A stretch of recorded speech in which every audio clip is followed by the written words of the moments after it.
Just southwest of Cape Cod lie the Elizabeth Islands. This sparsely populated, boulder-strewn chain of islands holds both breathtaking scenery and a rich fishing history.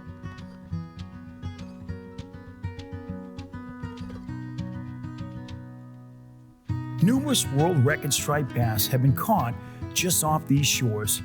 And in the early 1900s, the tycoons of industry would come together along with U.S. Presidents Taft and Roosevelt to help form the Cuttyhunk Bass Club.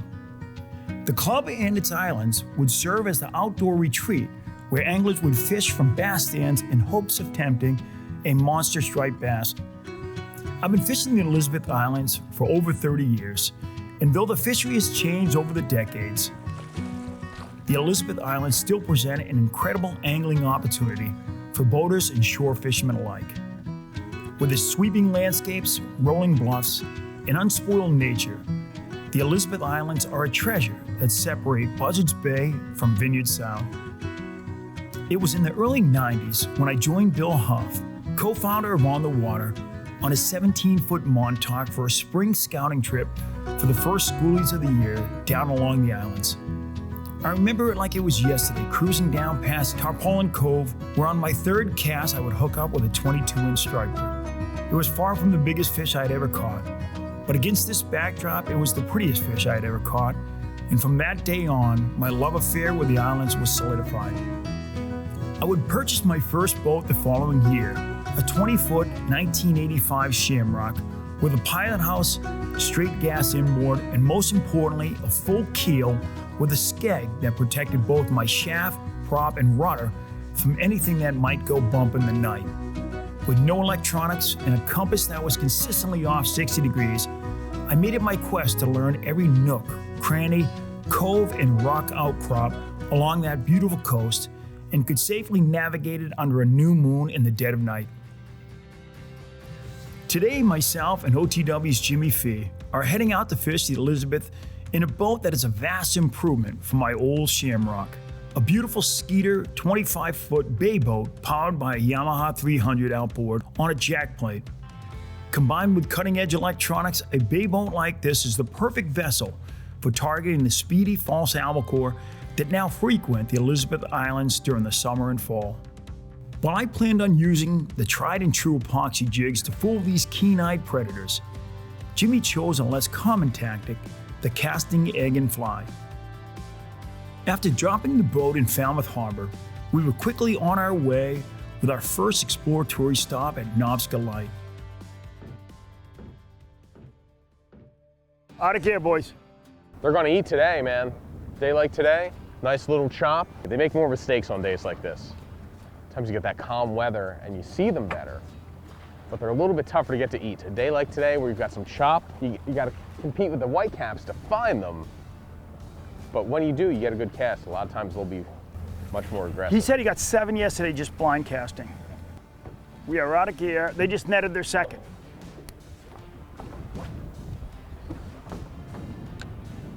Jimmy, you see them popping up? I did. They've been popping up sporadically here. Look at the people on the rocks up there. Albie fever. Oh, they've got it. So throughout the course of a day of albie fishing, you might throw anything from like a 1/4 ounce soft plastic to what I'm throwing, which is a 1 ounce casting egg and fly, 1 ounce epoxy jigs or metals. So you want to have a rod that's able to handle, that wide range of smaller lures. And that's why you want something, an inshore style rod like this Fenwick HMG inshore. Now Fenwick is a kind of a household name when it comes to freshwater rods and reels, but they just recently started putting out some saltwater specific styles.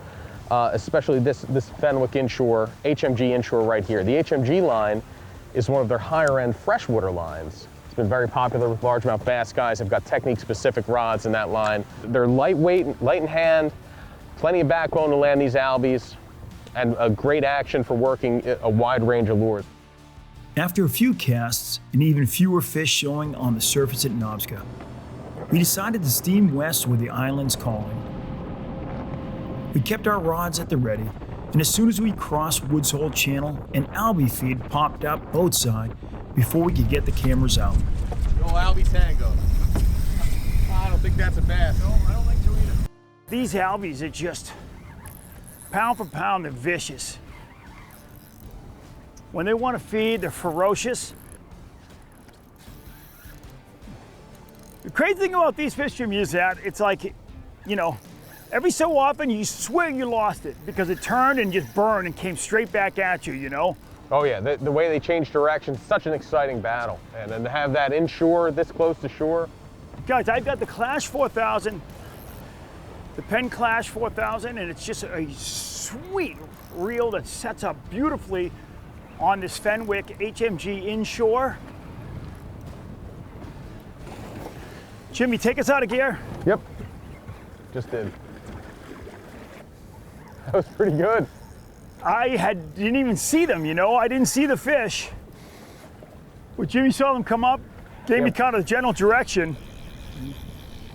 Yeah, we were just kind of running further down. This wasn't our destination at all. You know, you always keep your eyes out, hoping to see them. The quicker you get these fish in, the easier you can get them released. Yep. I'm gonna let you tail this guy real quick. We should be able to get him right here real quick. That's a beautiful Albie. Look how fat, they're feeding well. Look at how fat this guy is. Gorgeous fish. Take my time with them. Yep. I tied that knot so I don't know how good it is. Woohoo! Jimmy's gonna come right by on this next turn. I'm gonna walk him right by you. That's a big Albie. Right by you on the surface. There we go. Look at the size of that Albie, Jimmy. Beautiful, beautiful fish. Look at that Right in the guy, top lip. Jimmy, can you pop that? Yeah. Oh, there you go. Thank you. Beautiful Albie.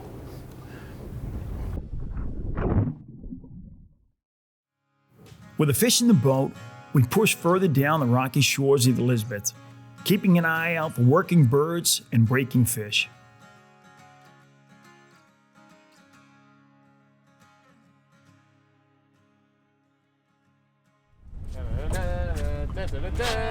Get some, Jimbo! Big blitzes, big blitzes. That was going pretty good. That was going really good. And these big waves. Oh, I'm on. Nice, Jimbo! Casting egg. Woo!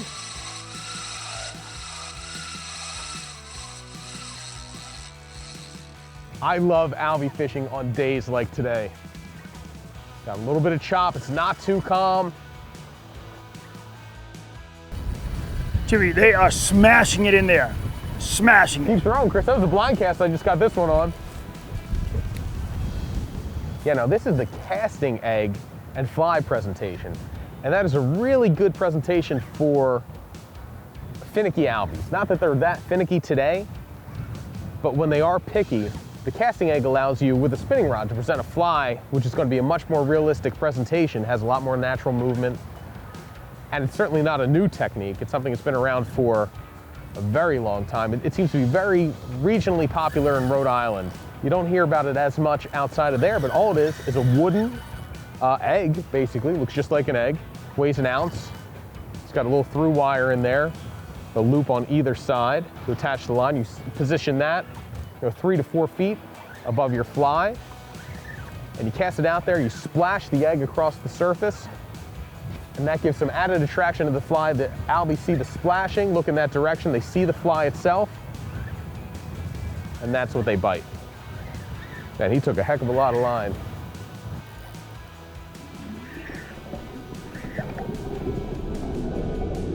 So whenever you're Albie fishing, you want to reel with a nice smooth drag. This one here is the Penn Battle 3, and it's in the 4,000 size.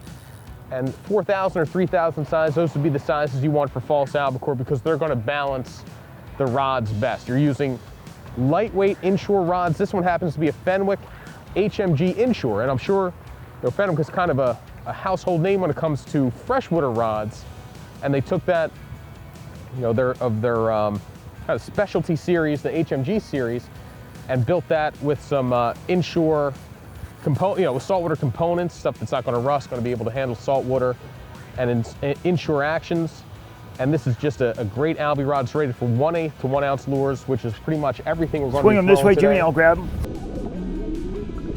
Whoa, Jimbo. Just let him go. Whoa. but it's all a matter of picking it. All of these fish, they're in that tuna family, and what they do is when they get towards the tail end of the fight, they'll start doing circles. No, Jimmy, you're not doing that. No. You're not gonna do that. Like he doesn't trust me or something. There we go. Man, another fat false albacore. You got him, Jim? I got him, yep. And see, so you can see the casting egg back there. That's what I use to give me the weight to deliver this little fly here. In these conditions, the splashing of the egg itself probably helping Albie look in that direction. And then the fly sealed the deal. Beautiful fish. They are feeding well. When they first show up, they're not this fat. But once they get in here, they get on that bait. Let's go, buddy. Here you go.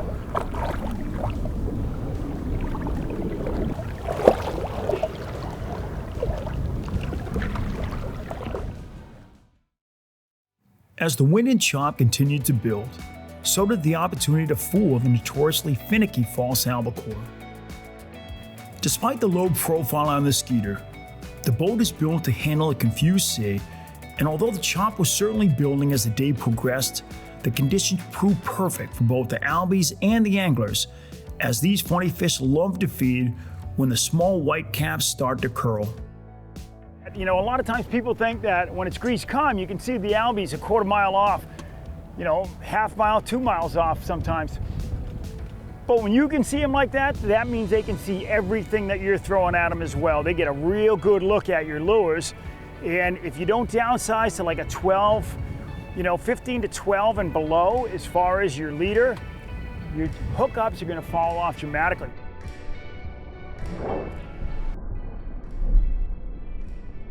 Wow.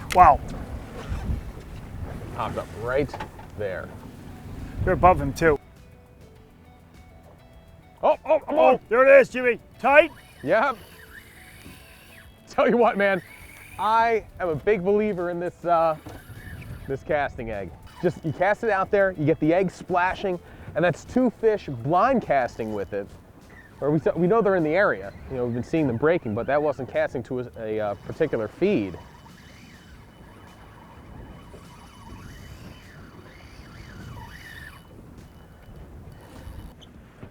Chris, they're right in front of me here.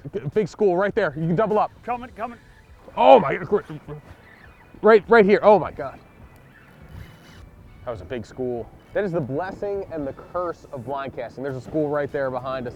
But you keep the lure in the water, so obviously whenever your hook's wet, you've got a much better shot of hooking a fish. But if you see the fish pop up and you are all the way at the end of your cast, that's when that becomes a little bit problematic. That hookup was great. Like he hammered it. They hammer it right on the surface.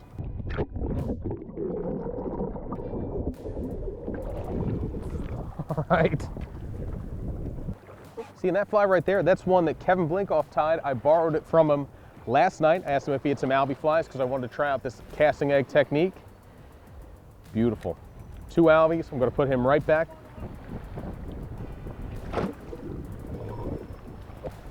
Awesome. We've got 3 on the day so far. Chris, you see them going? They're right here. They're on my left too. They just were going right on my left. Right there. That's perfect. That's going to be right ahead of him. Jimmy gets 1 more on the egg. I'm switching. Right now it's 2-1. I just don't know if he was in the right place at the right time or if it was an egg presentation. I think blind casting, it's advantage egg. I really do. I think that the splashing of the egg, the larger egg, with the water displacement of that and the splashing is going to get their attention, maybe gets the Albie looking in that direction. And then the fly is what seals the deal. But I think when you're just casting around, trying to attract a fish that's not blitzing on the surface, I think it's advantage egg. Well, so far it's 2-1. Both were all caught on blind casts.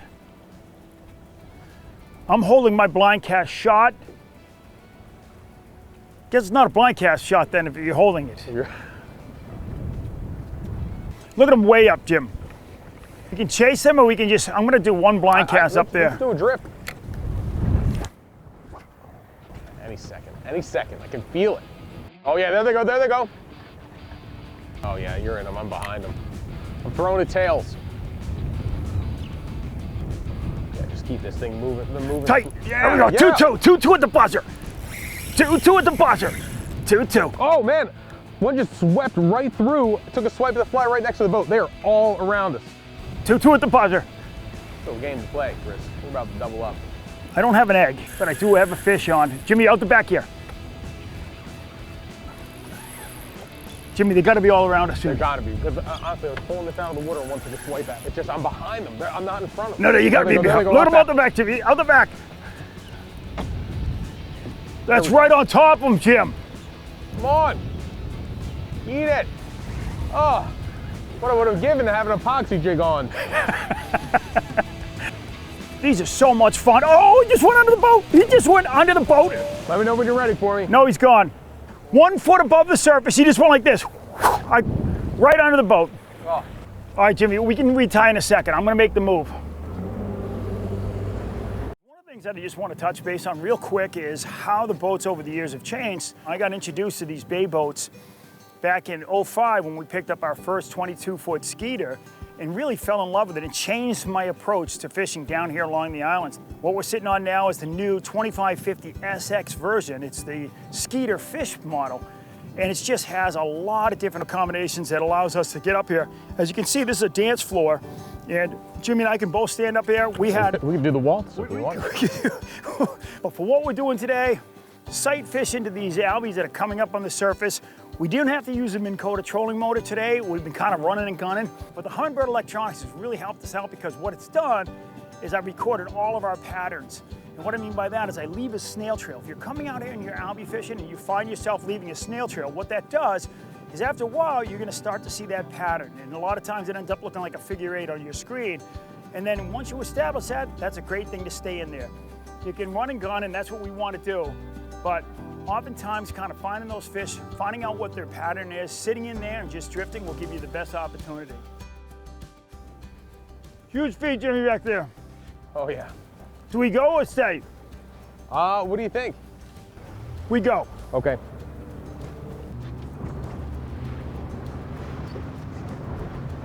Da da da da da.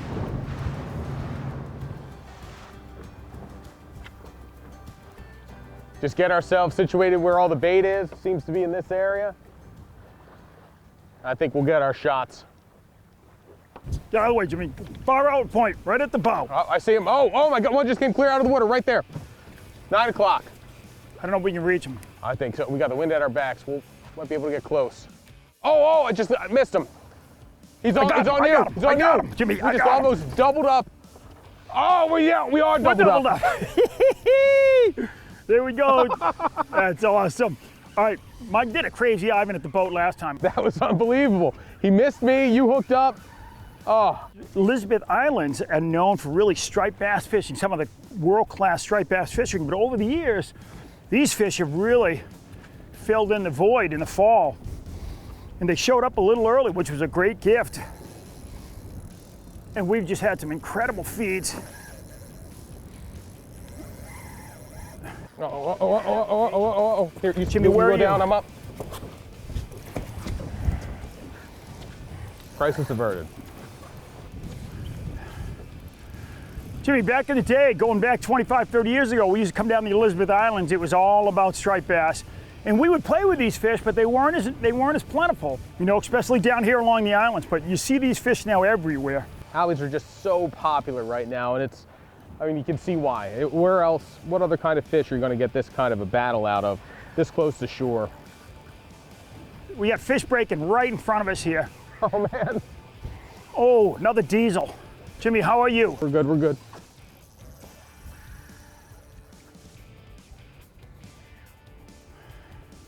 Yeah, one thing, you'll notice Chris and I are following our fish around the boat. You don't want to just stay still. You want to follow the fish because especially if somebody else is hooked up.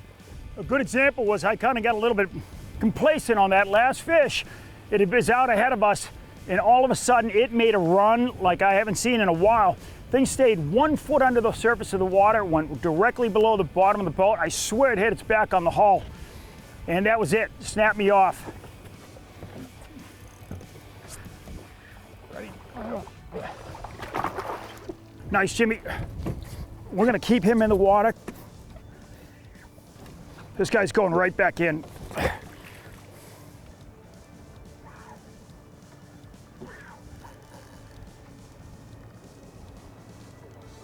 It is a long fight. He got me. He's been close for a while. And you want to baby them a little bit. I'm only using 12-pound test leader because they can be pretty line shy.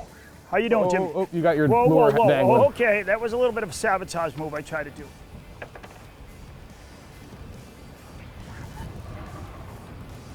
There we go. Man, this is a big one. I got him, Jim. The one thing about me is I'll land him. I got him, man. Oh, yeah, Jimmy. Oh, one more circle. One more circle. Gentle, gentle with that leader. Go for that tail. Oh, Got him. that's a big fish. That is a heavy albie right there. You can see I switched over to the little epoxy style jig. This one's made by Fish Snacks. It's one of their hard snacks. Great little bait. It's got that inline single hook on there. Make for a little bit easier releases than some of the trebles. Beautiful false albacore. We are having a fantastic day. The albies are still going. Go ahead, buddy. Ready? There he goes.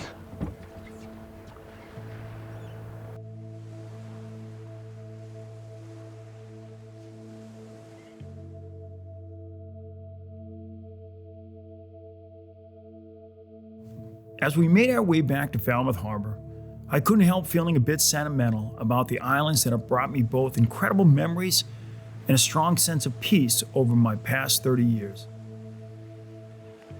One only need to fish the islands once to appreciate the miles of undeveloped shoreline that surrounds the Elizabeth Islands. Its rugged, wild landscape, mostly unscathed by mankind, makes you feel like you're stepping back in time. When the clock moves slower, our appreciation lasted longer and the world seems so much larger. These islands will always hold a special place in my heart, and the opportunity to share with our younger crew at OTW brings me back to the days I first discovered this wild place so close to home.